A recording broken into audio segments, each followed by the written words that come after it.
The studio lights glowed softly, casting a warm yet clinical ambiance over the sleek modern set.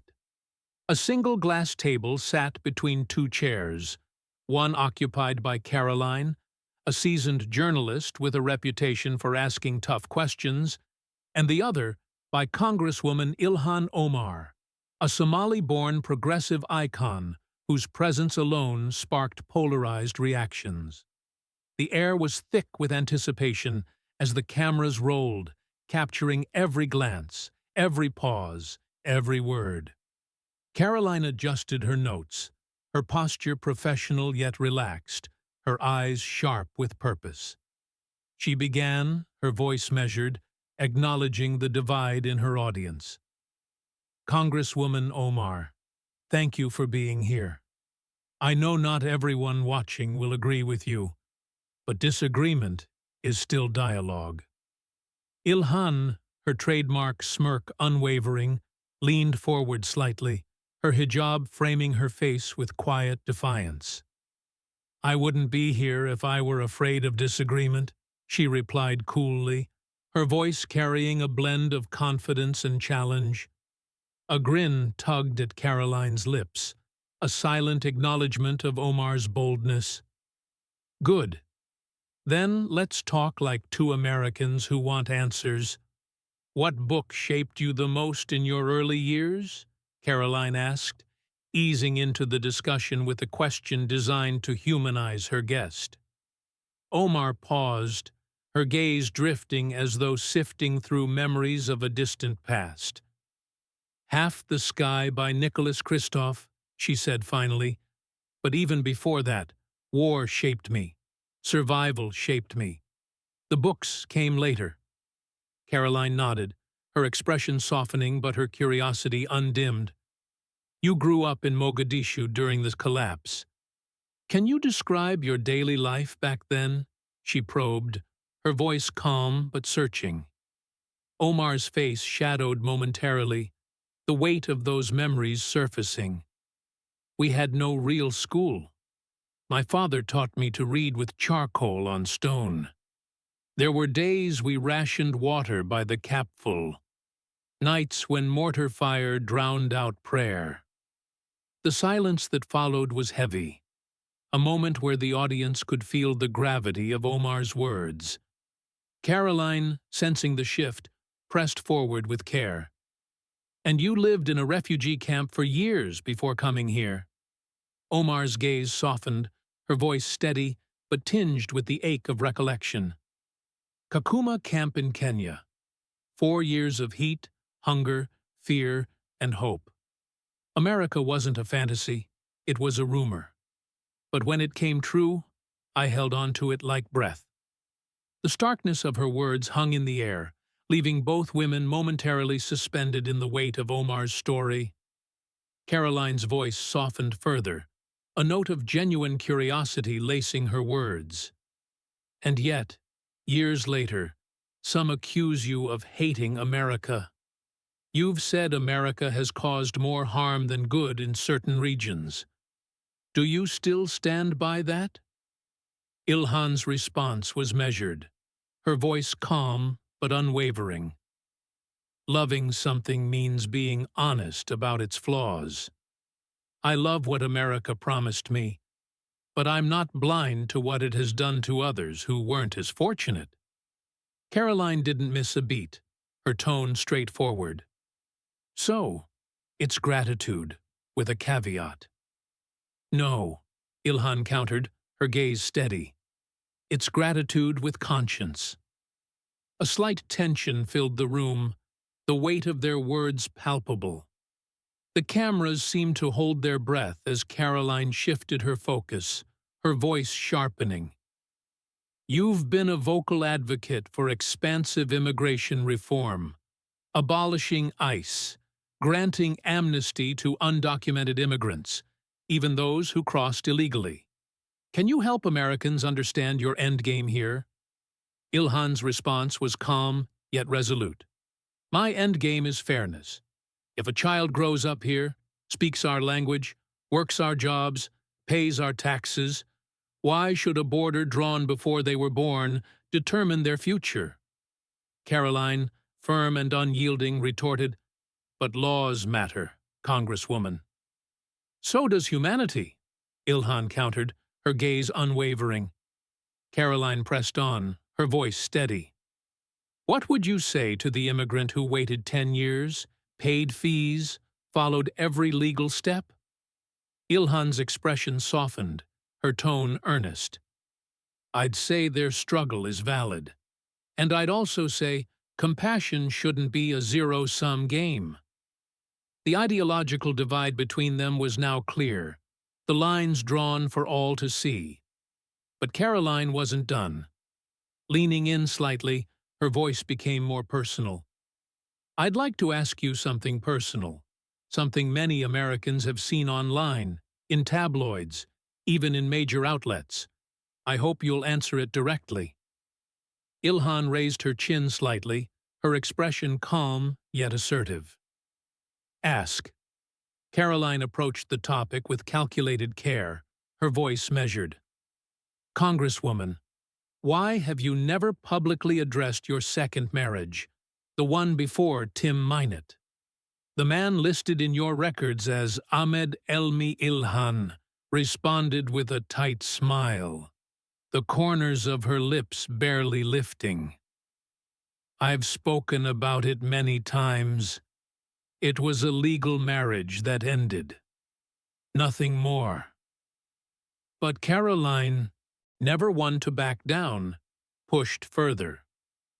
In 2021, the Daily Mail quoted a former close friend of yours, Illa, saying you confided in her that Elmi was actually your brother and that the marriage was for immigration benefits. The Times of India ran a similar story. Are they lying? Ilhan's eyes didn't flinch, her composure unshaken. They are misinformed.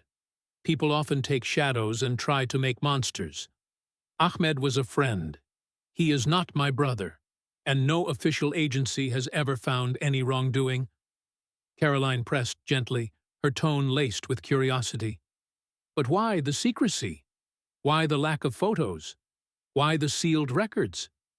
Ilhan's reply was firm, her voice unwavering. Because I learned the hard way. Even truth can be weaponized when people are determined to create a narrative. A heavy silence filled the room, thick with the weight of unspoken truths.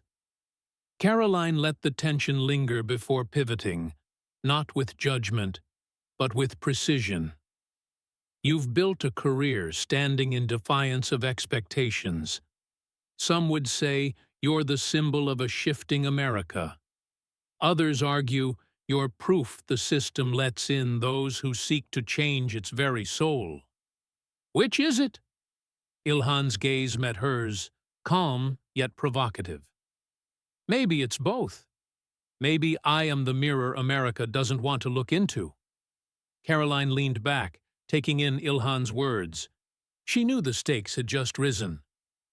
Let's look into it then, she said, her voice sharp, cutting through the tension.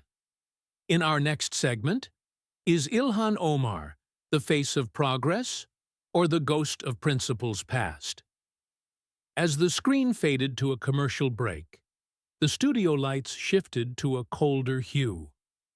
Caroline didn't glance at her notes. She didn't need to. The game had changed. This wasn't just a talk show anymore. It had transformed into a slow-burn interrogation disguised as casual conversation, and both women knew it. Caroline leaned in, her voice steady as she recalled Ilhan's earlier words. You said something powerful before the break, that maybe you're the mirror America doesn't want to face. Let's stay with that. What do you think America sees in your reflection? Ilhan responded without hesitation, her tone calm but assured. It sees a woman who survived a war America never fought. A black Muslim woman sitting in Congress, reminding people that power is changing hands. Caroline didn't miss a beat. Or it sees someone using the very tools of the system she criticizes to dismantle it. Ilhan, unshaken, responded evenly. Isn't that what every reformer has done? Caroline smirked, not in dismissal, but out of curiosity, intrigued by the pushback. Let's talk immigration. You've proposed eliminating all federal detention of undocumented immigrants, even those who've broken entry laws. That's radical by any standard. Ilhan's reply was swift and firm. It's humane. Caroline raised a sharp eyebrow, pushing forward. But is it safe? Ilhan's gaze was unyielding. Safety doesn't come from cages. It comes from opportunity. People flee to America because they're desperate, not dangerous. Caroline pressed, aiming for the tough questions. And what about the traffickers, the criminals, the fentanyl couriers? Ilhan's response was resolute, her voice unwavering. They are the minority. If we're crafting policy based on worst-case scenarios, we might as well criminalize everyone who drives. Ilhan didn't blink. Her presence burned with intensity, stone and fire in equal measure. Caroline, aware of the volatile ground she was covering, asked the next question carefully. Are borders immoral? Ilhan paused for a moment, then replied softly, but with deep conviction. No, but how alarm bells rang in Caroline's head, not because of the answer itself, but because she knew this was the point where her conservative viewers would likely be in an uproar. Still, she pressed on, not with heat, but with precision. You've called ICE a terrorist organization. Is that truly how you see our federal immigration agency? Ilhan met her gaze, nodding slowly. If terror is defined by fear and violence used to control people, then yes, I do. Caroline didn't back down. What about the agents who risk their lives to protect the border? The ones who rescue trafficked children? Are they terrorists too? Ilhan's voice softened, more reflective. No, I don't blame the individuals. I blame the systems that are designed without compassion. Caroline's posture shifted slightly, her tone deepening with a new direction. I want to pivot now, not away from the conflict, but to its origin. Let's talk about Somalia. What's your earliest memory of fear? Ilhan paused, then spoke softly, her voice steady, but carrying the weight of a past that could never be forgotten. My uncle, shot in the back. We didn't even hear the gun, just saw him fall. I was 5. Caroline's gaze remained unwavering. How did you eat? Ilhan's eyes darkened for a moment. Rice, sometimes. Mostly it was leaves. My mother would soak tree bark when we had nothing else. Caroline's tone shifted again, more tender now. Did you ever want to give up? Ilhan looked down briefly before meeting Caroline's eyes with quiet strength. No, because if I gave up, my sister would have too. We huddled every night, holding hands like it was a ritual that could protect us. A long silence hung in the air, carrying the weight of unspoken history far more powerful than words could convey. Finally, Caroline broke the silence softly. When you arrived in America, what did it feel like? Ilhan smiled faintly, the memory both painful and beautiful. Alien. I thought the supermarket was heaven. I saw a red apple and cried because I hadn't seen one in 5 years. Caroline leaned in, her voice measured but sharp. Did you always want to go into politics? Ilhan responded without hesitation, her tone steady. No, I wanted to be invisible. But I learned that girls like me don't have that luxury. The air between them shifted. Caroline picked up a folder from the table, one she hadn't touched until now, and looked at Ilhan with a new intensity. You've called America imperfect, but redemptive. That's a poetic view, But what about capitalism? You've said it's fundamentally exploitative. How do you reconcile that with the life you've built here? Your offices, your salary, your publishing deals? Ilhan's voice was measured, calm. Capitalism rewards success, but it punishes poverty.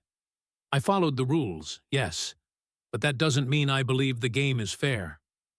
Caroline, unfazed, leaned forward, pressing the point. So, the system worked for you. You just think it shouldn't be the way it is. Ilhan nodded, a quiet certainty in her tone. I think it can be better. We can protect ambition without stepping on those who are already broken.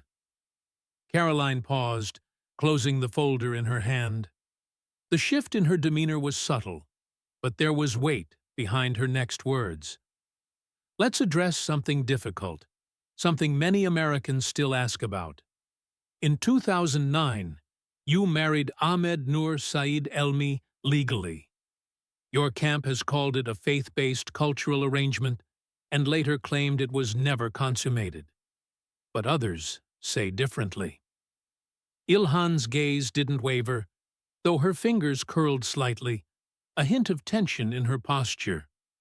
Caroline didn't back off, pressing on. The Daily Mail interviewed someone named Illa, once your close friend. She claims you told her Elmi was your brother, and that the marriage was a way to help him stay in the country, that you hoped no one would notice. Ilhan's reply was firm, her voice unwavering. That's false, and Illa isn't credible. Caroline's expression didn't change, but she raised an eyebrow. Is the Times of India also not credible? They published similar claims, and they say you never fully denied it in your early interviews. Ilhan's response was steady, but pointed. I refuse to dignify racist conspiracy theories. Caroline, tilting her head slightly, countered, but isn't transparency the antidote to conspiracy? Ilhan leaned forward, her posture sharp. Caroline, I've been audited, investigated, harassed, and through it all, there's been no charges, no evidence, just a woman with a past people don't want to believe is legal. Caroline held her gaze, allowing the weight of the statement to settle, but she didn't let it linger too long. So, why does the story persist, Congresswoman? Why is there no wedding photo? Why is Elmi nowhere to be found? And why hasn't your team clarified whether he and your biological brother share a father? Ilhan's demeanor cooled instantly. Because I owe nothing to those who've already decided I'm guilty. I married young. I made mistakes, but I broke no law. Caroline didn't press further on that, opting instead to shift the conversation. Do you think this controversy will follow you for the rest of your career? Ilhan paused, her gaze steady before answering. I think the truth always outlives the lie, even if it limps. The room fell into silence. No dramatic music, no audience reaction, just a quiet, mutual stare. A moment between two women from different worlds, both resolute. Coming up after the break, Caroline announced, breaking the tension, Ilhan Omar on Trump, terrorism, and the future of liberalism. The scene cut to black. When the break ended, the wide shot of the studio returned. No graphics, no soundtrack, just the low hum of political tension in the air. Caroline adjusted the earpiece tucked into her jacket, locking eyes with Ilhan Omar. A subtle, knowing smile crossed her face, like a chess player preparing to flip the board. Welcome back, Caroline said smoothly. If you've just tuned in, you've missed an extraordinary exchange with Congresswoman Ilhan Omar. We've covered everything from childhood to immigration, even the rumors. Now, let's talk about what comes next. Ilhan sat back in her chair, legs crossed, poised. This wasn't her first battle of words, and it showed. Caroline shifted gears. Let's go global. You've been one of the most vocal critics of U.S. foreign policy, from drone strikes to military interventions. What do you believe America's role in the world should be? Caroline pressed. America shouldn't be the world's policeman, you say. But what if diplomacy fails? Ilhan replied swiftly. Then we failed to listen early enough. You've opposed most U.S. military actions. Doesn't restraint embolden enemies? Caroline challenged. No, arrogance does. Bombing for peace costs trillions and lives, Ilhan said, unfazed. You want to cut defense spending by 30%. Is the world safe enough for that? No, but our priorities are backward. More on missiles than mines, tanks than teachers. Security is healthcare, housing. Ilhan countered. China's rising, Russia's mobilizing, Iran's enriching uranium. Can we deprioritize defense? I said reprioritize, not disarm. Freedom doesn't need 800 bases, Ilhan shot back. Caroline pivoted. Israel, you've been called anti-Semitic for criticizing them. Criticizing a government isn't hating a people, Ilhan said firmly. You said Israel hypnotized the world. That fuels dangerous narratives. I apologized for the words, not the truth. Billions in aid while Palestinians suffer. I won't ignore that, Ilhan replied. Would you cut Israel's aid? No, but I'd tie it to human rights, Ilhan said. Caroline shifted. Trump, your take? He was authoritarianism disguised as populism. Muslim bans, caged children, January 6th, Ilhan said sharply. Some say he restored pride, rebuilt the economy. At what cost? He tore apart truth, Ilhan countered. Are Trump supporters racist? Not all, but many enabled racism, Ilhan said bluntly. You've called for dismantling oppressive systems. The whole American system? No, just the parts allowing injustice, Ilhan clarified. What are you proud of in America? This interview, a refugee speaking freely. That's the promise, Ilhan said. You've said America was never great. Greatness is earned. We haven't yet, Ilhan replied. How do you reconcile your faith with supporting abortion, LGBTQ rights? My faith is mine. My votes serve all, Ilhan said. Do you walk a tightrope? Every day. If you're not standing for anything, Ilhan said. Why do rumors about your marriage persist? Lies are louder than facts, Ilhan said, unwavering. Your vision risks societal breakdown, Caroline pressed. Justice is the line. We build for all, Ilhan said. What if your vision wins? A country where justice is the foundation. Opportunity for all, Ilhan said. Can it be realized? That's the fight for generations, Ilhan replied. What's your true motivation? Caroline asked finally. Justice, a fair shot for all, so the next generation doesn't fight our battles, Ilhan said, her voice resolute. Caroline nodded. You've given us much to think about. Thank you, Congresswoman. The lights dimmed, leaving a question. Is America ready for Ilhan's vision?